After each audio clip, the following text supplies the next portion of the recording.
على يونيسف.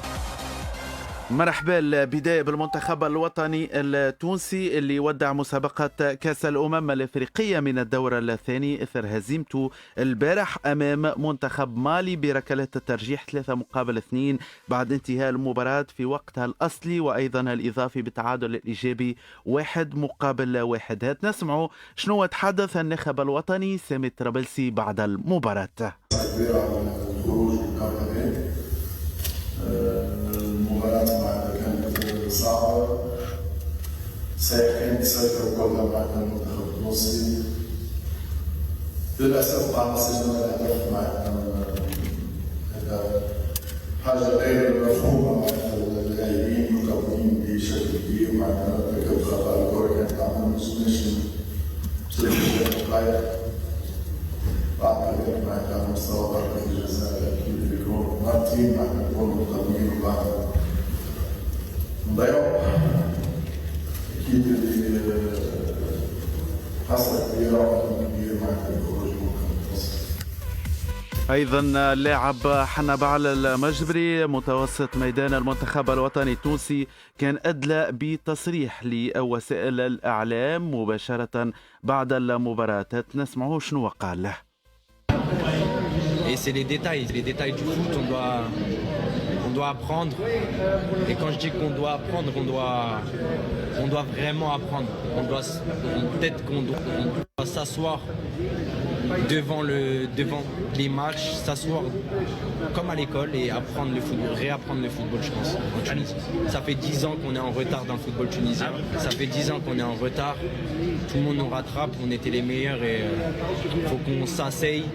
On se repose des questions et ça vaut pour nous, ça vaut pour tout le monde. Je pense qu'on est en tant que... Désolé de le dire, mais on est en retard. Quand je vois tout, on est en retard en tant que pays. On est en retard. Il y a trop de problèmes. Je parle même pas que dans le football. Il y a trop de problèmes et il faut qu'on se repose des questions et qu'on se questionne nous en premier, balayer devant notre porte, réapprendre. C'est pas une honte d'apprendre, se former et repartir de l'avant. Là, on doit repartir à zéro. On a une Coupe du Monde. فوجيعة وحسرة كبيرة بالخروج من الدور هذا كان أبرز ما قاله سامي الطرابلسي، واللي كان لمح أيضا لإمكانية مغادرته بنسبة كبيرة للمنتخب الوطني التونسي. ولكن قال بعد التقييم أيضا حنبعل المجبري تصريح كان قال فيه لازمنا نعاودوا نتعلموا الكرة من جديد في تونس، ما زلنا متأخرين برشا. من برنامج مباريات الدفعة الثانية اليوم في الدور ثمن النهائي لكأس الأمم الإفريقية بالمغرب 2025 5 العشية المغرب تنزانيا، مباراة تلعب على ملعب الأمير مولاي عبد الله في الرباط، و8 متاع الليل القمة بين جنوب أفريقيا والكاميرون على أرضية ملعب البريد في الرباط. على الصعيد الوطني وحسب آخر الأخبار فإنه في انتظار أكيد التأكيد الرسمي فإنه عودة نشاط بطولة الرابطة المحترفة الأولى لكرة القدم باش تكون نهار الأحد القادم 11 جانفي 2026.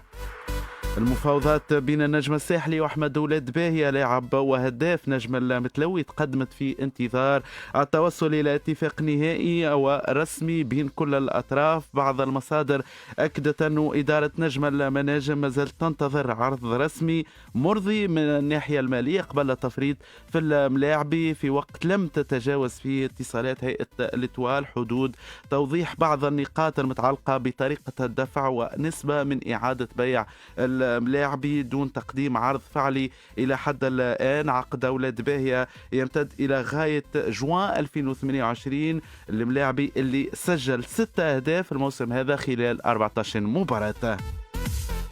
نختم أخبارنا برابطة الجنوب الشرقي بمدنين وبرنامج مباريات اليوم في الجولة الرابعة ذهاب الساعتين. الملعب الرياضي بسمار يستقبل نادي الجزيرة بجلالة. أولمبيك بن قردان ينزل ضيف على أولمبيك غرغار، ونادي بير الأحمر بالتطاوين يستقبل العين الرياضي ببني مهيرة.